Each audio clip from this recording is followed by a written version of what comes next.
تست موتورشور قیاس رو میخوایم بگیریم. این موتورشور هم برای قسمت‌های پلاستیکی و هم قسمت‌های فلزی موتور قابل استفاده است.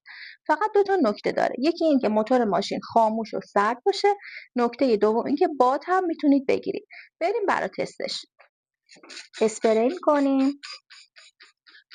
15 ثانیه زمان میدیم و با دستمال خشک میکروفایبر جی پلاس دستمال میکشیم. تمام چربی‌های موتور رو تمیز کرد. این چربی‌ها 10 ساله است.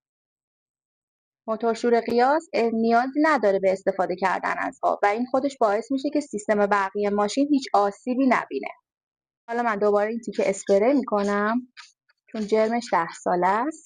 15 ثانیه زمان میدم. همینجا رو دوباره مجدد دستمال میکشم. نگاه کنید تمام کثیفی‌های موتور رو در کسری از ثانیه پس داد.